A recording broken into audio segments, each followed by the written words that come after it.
మీరు నమ్ముతారా పునరపి జననం పునరపి మరణం అనేది? నాకు పెద్ద నమ్మకం లేదు.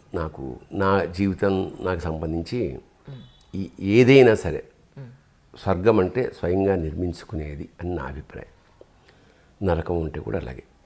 మన ప్రవర్తనతోటి, మన భావాలతోటి మనం ఈ మరి అత్యంత ఉన్నతమైన ఈ జన్మ మానవ జన్మ అంటారు. ఎందుకంటే ఒక దానం మనిషి చేయగలడు, పక్షులు అవి చేయలేవు. వాడికి ఆ గుణ వాడికి ఆకలి, ఆహార, నిద్ర, భయమైదు నాదు అవి తప్ప ఇంకొక నెక్స్ట్ జనరేషన్ నువ్వు ఎవరికైనా చేయగలవు. నువ్వు పక్షులకు పెట్టగలవు, మనుషులకు పెట్టగలవు. ఇంకోటి ఒక గొప్ప సేవ చేసే అవకాశం, కొంతమంది కన్నీరు తుడిచే అవకాశం, కొంతమంది కడుపు నింపే అవకాశం, ఇంకోళ్ళ కోసం బతికే అవకాశం ఒక్క మనిషికి మాత్రమే ఉంది.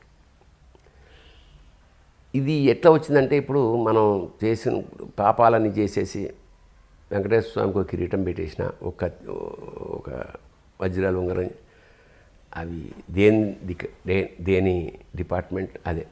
కిరీటం పెట్టిన పుణ్యం అది వేరే అకౌంటు, దోపిడీ చేసిన అకౌంట్ అది వేరే అకౌంట్. దీనికి పడాల్సిన శిక్ష దీనికి పడాల్సింది అదే. ఇందులోంచి అది ఇది చేశా కాబట్టి అది మైనస్ పీక పిసికేసి కన్నీళ్ళు తుడిచా అంటే అది నడవదు. అది నైచల్త అంచేత దేని దారి దాందే. అదే చాలామంది దానాలు చేస్తున్నాం సార్, అన్నం చేస్తున్నాం, అన్నాలు పెట్టేస్తున్నాం అంటే, అన్నాలు పెడుతున్నా అంటే నీకున్న దాంట్లోంచి పెట్టి అన్నం. ధర్మరాజు యాగం చేస్తుంటాడు, రాజసూయ మహాయాగం. ఒక ఉడత వస్తుంది, ఒక ఉడత తొండ ఏదో ఒక అనుకుందాం, ఒక ముంగిస దగదగదగా మెరిసిపోతుంటుంది. ముంగిస పై కింద భాగం అంతా, పై భాగం అలాగే ఉంటుంది. మహారాజా ఏంటండి ఇది రాజసూయాగం, ఇంత ఐశ్వర్యంగా ఇంత వేల లక్షల మందికి భోజనాలు పెడుతున్నావు, దానాలు చేస్తున్నావు కదా, ఒకసారి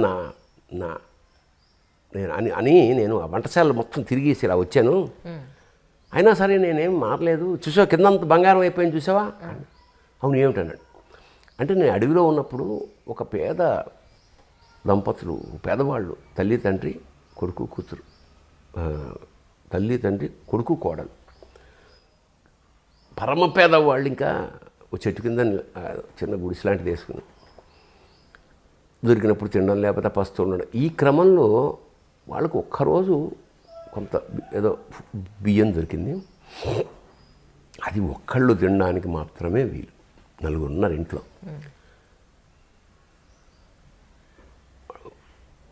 నువ్వు అంటే నలుగురు తినడానికి చాలదు, అది ఒకరికే కడుపు చచ్చిపోవాలి. ఇంకా అది అయిపోతే చచ్చిపోవడమే. కోడలంది ఏమంటే మీరు తినండి అండి. కొడుకు అన్నాడు అమ్మ నువ్వు తినం. ఆవిడంది మీరు తినండి. త్యాగాన్ని ఆల్మోస్ట్ కళ్ళ శోష. మరో గతి మీరుంటే కుటుంబం వర్ధిల్లుతుంది, ఏదో ఆ పాపం ఇంటి పెద్ద. సరే మొత్తం వండి తింటూ ఉండగా ఇంకొక ఎవరో అతిథి వచ్చారు. అయ్యో, రెండు అని వాళ్ళకి ఇచ్చి పెట్టేసి అతిథి తినేసి ఆశీర్వదించి వెళ్ళిపోయాడు. చిన్న చిన్న రేణువులు కింద పడ్డాయి, అందరూ చచ్చిపోయారు, నలుగురు పోయారు.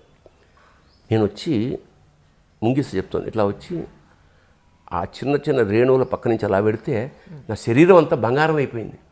అంటే త్యాగం తాలూకా ఎఫెక్ట్. ఇది ఇంత పుణ్యభూమి అనమాట. మరి సగమే అయిందంటే కింద భాగం, మరి ఇది పూర్తిగా బంగారం కావాలంటే ఏం చేయాలి నేను అంటే నాకు తెలిసింది ఇట్లా రాజసూయాగం ధర్మరాజు చేస్తున్నాడని. అయితే మొత్తం బంగారం దాని వచ్చి మొత్తం వంటశాల మొత్తం తిరిగాను స్వామి, ఏం కాలేదు. మరి మీరే ఆలోచించుకోండి ఎవరిది గొప్ప అనేది. కథలో మనకు ఏం చెప్తుంది? ఓకే, లేనివాడు తనకి ఉన్న దాంట్లోంచి ఇవ్వడం పరమోత్కృష్టమైన దానం. ₹1,00,00,000 ఉండి ₹15 ఇవ్వడం అది గొప్ప కాదు. ₹1,00,00,000 ఉంటే ₹1,00,00,000 ఇచ్చే మనం నీకు అవకాశం ఉన్న మేరకు హెల్ప్ చేయి. ఇంకా ఇది జరగదు. ఇది అంచేత ఎలా ఉంటుందంటే ఇంకా అందుకని మనం ఆట గదరా నీకు అన్నపూర్ణ ప్రియ ఆకలికి భిక్షాటనాట నీకు. అన్నపూర్ణ శివుడు భార్య ఎవరు? అన్నపూర్ణ. అందరికి ప్రపంచం అందరికి అన్నం పెట్టే తల్లి ఆవిడ. నువ్వేమో అడుక్కోవడమా? ఎంత ఈ అడుక్కోవడం ఏం అడుక్కుంటున్నాడు వాడు? అన్నం అడుక్కోడు, భక్తిని అడుక్కుంటాడు. నువ్వు భిక్ష వేస్తే వాడు మోక్షం ఇస్తాడు. అది కథ. అంచేత ఇది నువ్వు ఎన్ని నీతులు చెప్పు, ఎన్ని కావ్యాలు రాయి, ఎన్ని సినిమాలు తీ, మనుషులు మారిపోవాలి, దేశభక్తి రావాలి, ఇలా దానాలు చేయాలి, అది స్వతహాగా దాతృత్వం, ప్రియవక్తృత్వం, ధీరత్వం, ఉచితజ్ఞత అభ్యాసేన నలభ్యంతే చత్వారి సహజోగుణ అన్నారు. దాతృత్వం ఎవరికన్నా ఇవ్వాలనే లక్షణం ఉందే అది సహజంగా రావాలి. ప్రియవక్తృత్వం చక్కగా మాట్లాడగలగడం అది సహజంగా రావాలి.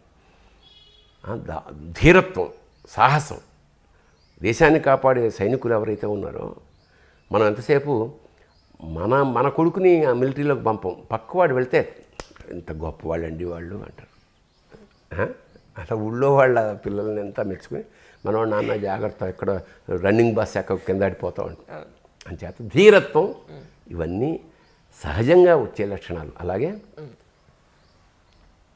దానిలో కవిత్వం కూడా, అది కూడా మా అన్న సీతారామ శాస్త్రికి సహజంగా అబ్బింది కాబట్టి ఆ వెన్నెలలు ఎప్పటికీ ఆరిపోవు.